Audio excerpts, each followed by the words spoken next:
Olá pessoal, seja muito bem-vindo a mais um vídeo aqui no canal.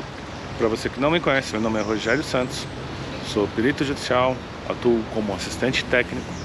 Temos assistentes em todas as regiões do país para atender nossos clientes. E falo aqui sempre sobre perícias judiciais, assistenciais, segurança do trabalho no modo geral, tá? Então hoje um vídeo diferente, enquanto eu resolvo algumas questões aqui no Garden. Eu vou fazendo um conteúdo para vocês, tá? Então é isso aí, pessoal. E hoje eu vou falar o seguinte. Olha quem tá aqui comigo, Felipe. Tá comigo? Dá um oi pro pessoal, Felipe. Oi. Tá vendo? Super animado, né? Então vou falar um pouquinho para vocês sobre a questão nas perícias, que acontece muito, e isso acaba prejudicando, sem dúvida nenhuma, a reclamada, ou seja, o seu contratante, caso se você é um assistente que atua para empresas, para reclamadas, né? Então é o mais comum, é o que acaba acontecendo em muitas ocasiões, e isso prejudica a empresa sem dúvida nenhuma. E o que é que eu estou falando? É quando marcam a perícia, a diligência pericial, e é uma unidade da empresa que de repente ou já fechou, ou de repente vai fazer uma perícia na própria vara do trabalho, quando não tem aquela... não existe mais, né? Existem várias situações que você faz a perícia e o local de vistoria não tem mais, tá? E aí o que acaba acontecendo? A empresa de repente não manda um preposto, tá? E o que é um preposto? O preposto é um representante da empresa, né? Uma pessoa que conheça de fato a atividade que aquela pessoa, o autor, colocou a ação trabalhista, ela fazia, ou seja, que conhecia exatamente o que ela fazia, justamente para poder ter argumentos, porque mais que um assistente tenha todo o conhecimento técnico sobre a situação, ele não domina exatamente as atividades do que esse autor fazia, né? Lembrando que uma perícia nesse formato trabalhista tem um período imprescrito, ou seja, o período que você vai avaliar, que são os últimos 5 anos, né? A partir do momento da entrada do autor com o processo. Então, naqueles 5 anos, é um período grande, onde que normalmente o autor aparece com algumas situações que ele fazia, né? Pelo menos entre aspas, ele diz que fazia. E aí, se tiver só o assistente técnico, não tiver uma pessoa acompanhando o preposto, que tenha conhecimento das atividades dele, do que ele fazia no passado, vai ficar a palavra dele, né? Na verdade, o assistente não tem como falar exatamente o que ele fazia.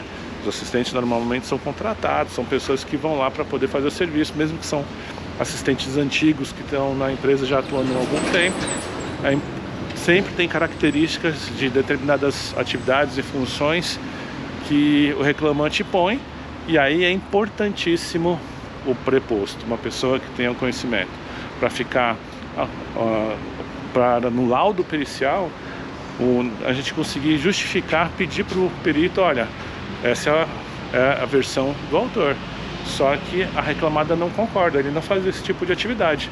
Então, por gentileza, doutor, um perito no caso, o senhor coloca a versão também da reclamada, coloca as duas versões, porque a reclamada não concorda, ela discorda que ele exercia esse tipo de atividade. Isso acontece muito, gente, muito, em muitas perícias, né? Para quem faz perícia constantemente, diariamente, sabe que, porventura, algumas vezes acontece esse tipo de situação, tá? Então, procure sempre saber, aí vai a dica, com a empresa reclamada, no caso, né? Se realmente vai no local, vai ter um paradigma. E pontue a importância desse paradigma, que essa pessoa compareça de fato para poder ajudar no processo. É muito importante realmente uma pessoa, e às vezes vai o paradigma, vai um preposto, né? Uma pessoa que exercia exatamente a mesma atividade. Isso ajuda bastante para demonstrar para o perito quais de fato eram as atividades desse autor, tá? Então é isso, pessoal. Tomem cuidado com isso. Muitas vezes você não se atenta a isso, vai só para o local da perícia e se depara com uma situação onde não tem um representante legal da empresa. Isso acaba prejudicando.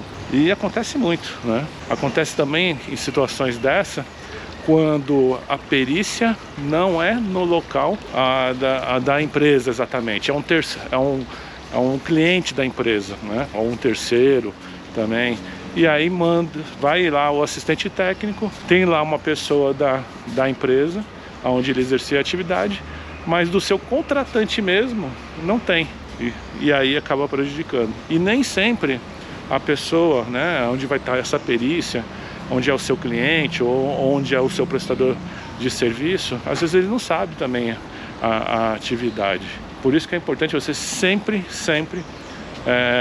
colocar uma pessoa que tenha pleno conhecimento das atividades dessa pessoa, desse autor, tá? Fica a dica aí para vocês tomarem muito cuidado com isso. Isso pode fazer muito a diferença do êxito da perícia ou não. Principalmente, né, se de repente realmente tiver incoerências naquilo que o autor está colocando, né? Como a gente sabe, quem acompanha a perícia, nem sempre o autor ele conta exatamente fielmente como ele fazia. Às vezes tem acréscimo, algumas situações que não são verdadeiras, né? Não é sempre que acontece isso. Em outras ocasiões são relatos bem fiéis e aí sem problema, mas nem sempre. Então, como é um processo trabalhista, a gente tem uma disputa, de fato, a importância aí de ter todos os ingredientes, né? Isso dos dois lados. E no caso da empresa que você estiver defendendo, ter o preposto, ter o paradigma, isso vai ajudar muito. Então é isso, pessoal. Fico por aqui. Se você quiser saber mais sobre perícias judiciais, vou deixar o link aqui embaixo, tá? Nós temos um curso de capacitação para perito judicial e assistente técnico, e que tem um ano de suporte. Isso ajuda bastante pessoas, não só quem está iniciando do absoluto zero, mas também profissionais que já atuam e podem tirar suas dúvidas lá. Eu fico por aqui e até o próximo vídeo. Tchau! Opa, você que não foi embora, dica final. Muitas vezes eu vejo profissionais que já fazem perícia, que acham que, de repente, não, no CPC está escrito dessa forma. É o caso, inclusive, dos honorários referente à perícia trabalhista, né? Não, eu tenho que fazer o valor, peticionar, e aí o juiz e as partes vão concordar ou não para poder fazer a perícia. Na Justiça do Trabalho não funciona assim. Ah, eu não faço perícia sem preposto, sem paradigma. Já fiz diversas. O que eu quero dizer com isso? Aqui a gente fala o que acontece de fato, na prática, tá? No dia a dia. Tem muitas coisas que não estão escritas nos códigos, seja o CPC ou seja a CLT, né? E acontece na perícia. Ou às vezes até mesmo estão escritos de uma forma, mas os juízes procedem de outra, porque eles têm um entendimento diferente. Como nós sabemos, nossa legislação em muitos momentos ela é subjetiva.